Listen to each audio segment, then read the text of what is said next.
Je suis donc enseignant aussi bien à l'ESCP qu'à la Sorbonne. Je commence par cela parce que c'est l'aboutissement euh, de 20 ans de, de militantisme suite au fait que je suis tombé gravement malade puisque j'ai développé un cancer, un VIH et une hépatite C, le tout au début des années 2000. Non, pour le VIH, c'était beaucoup plus tôt, excusez-moi. Voilà, grâce aux performances de la médecine et à l'innovation, j'ai pu m'en sortir. Et le fait que je sois enseignant vient de mon travail bénévole en tant que militant associatif pendant presque 20 ans. Voilà, et je suis ravi de participer à cette table ronde avec votre équipe.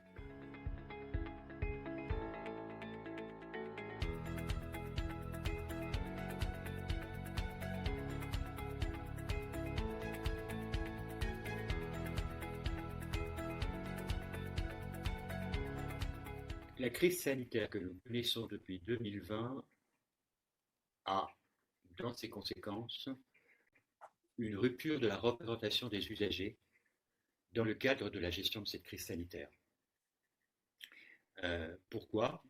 Parce que l'exécutif de notre pays, en promulguant l'état d'urgence sanitaire, a suspendu une partie des protocoles qui permettaient un échange entre la représentation des usagers, qu'on appelle en France France Asso Santé, euh, et, euh, et les pouvoirs publics. Euh, alors c'est un vrai problème parce que lors du premier confinement, euh, nos représentants ont eu beaucoup de mal à se faire entendre. Par ailleurs, l'état d'urgence dans les hôpitaux n'a pas permis une, la mise en place de procédures spécifiques d'écoute. Et donc les commissions des usagers ont été suspendues pendant les 2 mois de confinement. Euh, c'est un symbole important. C'est un symbole dans le sens où la, la loi, la réglementation, depuis la fin des années 90, euh, octroie aux usagers du système de santé, donc en grande partie pour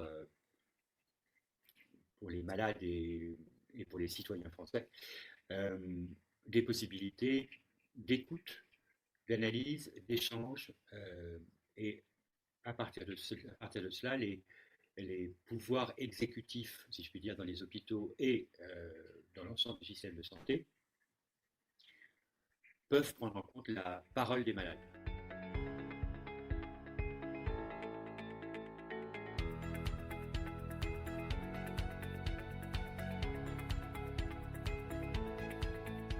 Le déploiement des vaccins, à l'heure actuelle, on est dans une phase où, euh, à l'évidence, nous avons des ruptures d'approvisionnement. À l'évidence, au niveau mondial, la parole a été donnée à celui qui avait le plus gros carnet de chèques, ou qui, comme Israël, était un petit État, avec pas peu de moyens financiers, mais ils ont trouvé des solutions leur permettant quand même euh, de couvrir en 1 mois 30% de leur population. Alors pourquoi Israël a malgré tout réussi son pari, et pourquoi la France, pays 6e puissance mondiale, semble-t-il, avec des moyens quand même euh, beaucoup plus importants, ne semble pas avoir pu anticiper sur les besoins de cette population et sur les besoins de, de consolider la chaîne logistique de la production à la consommation. Parce que ça aussi, c'est un problème. on a peut-être aussi des problèmes d'approvisionnement, mais on a aussi des problèmes de logistique. L'acceptabilité de la vaccination, comme vous le savez, étonnamment en France, pays quand même de Pasteur, et donc de la vaccination contre la rage, la population, pour une part d'entre elles, est très sceptique par rapport à la composition des vaccins et au recours à cette politique sanitaire pour, à la fois se protéger et protéger les autres. Au Pays de Pasteur, cette idée de prévention solidaire de tous par rapport à chacun de nos environnements est étonnamment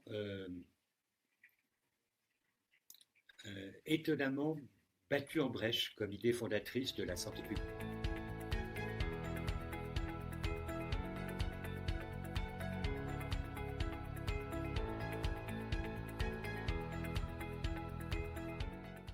C'est une période difficile, comme tous les jeunes entre 20 et 25 ans, 18 et 25 ans. C'est vrai que ça ne va pas être drôle, la vie que vous vivez, reclus, sans voir vos copains, et avec toute l'exubérance de la jeunesse. C'est vrai que les années précédentes, j'avais des relations plus amicales avec un certain nombre d'entre vous, et on se voyait, bon voilà, et sans suivre dans vos fêtes, je savais très bien que l'année de l'ESCP était aussi une période de convivialité très importante. Malgré tout, vous créez, reste l'essentiel, c'est le réseau. Et, bon. Alors, est-ce que j'ai des conseils à vous donner en tant que futur étudiant diplômé en recherche de développement professionnel? Eh ben, première chose,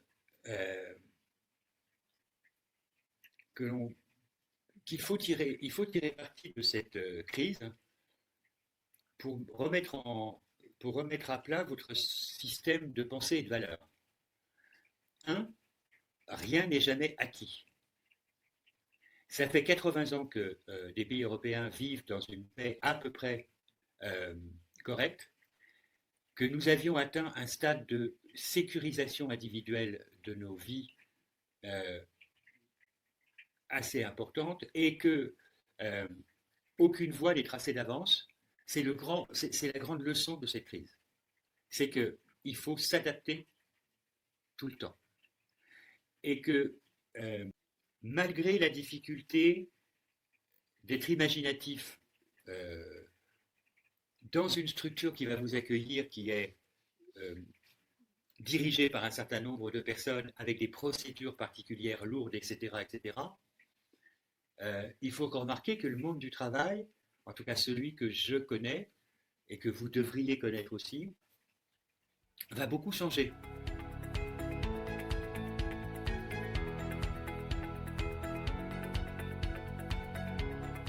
Je suis avant tout représentant des usagers maintenant, parce que vous avez dit tout à l'heure en me présentant patient expert en santé publique. Ça n'existe pas, patient expert en santé publique. On est patient expert d'une pathologie, mais on n'est pas, ou de deux ou de trois, mais pas. Voilà.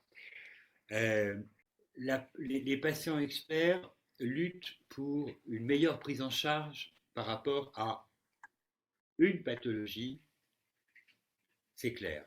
Les représentants des usagers luttent pour une meilleure prise en charge de l'ensemble des bénéficiaires du système en cause qu'est la sécurité sociale.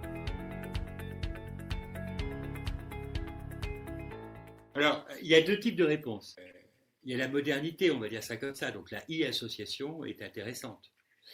Et il y a déjà des success stories là-dessus. En France, on a Rénalou. Rénalou, qui est une association de lutte contre l'insuffisance rénale chronique, est apparue il y a une dizaine d'années autour d'une mobilisation via Internet. Et elle a mis à mal le modèle existant de la précédente association qui existait, qui n'arrivaient pas à se développer.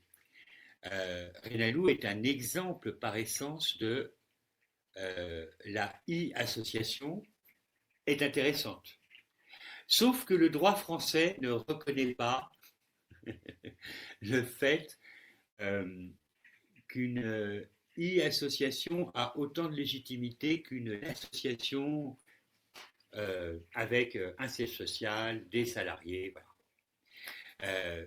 Donc pour moi, tous les modèles sont bons et on voit que les émergences se font jour. Donc j'ai parlé de Renalou dans l'insuffisance rénale chronique, mais je parle aussi des cancers avec mes réseaux, mon cancer du sein, mon cancer du poumon, etc. etc.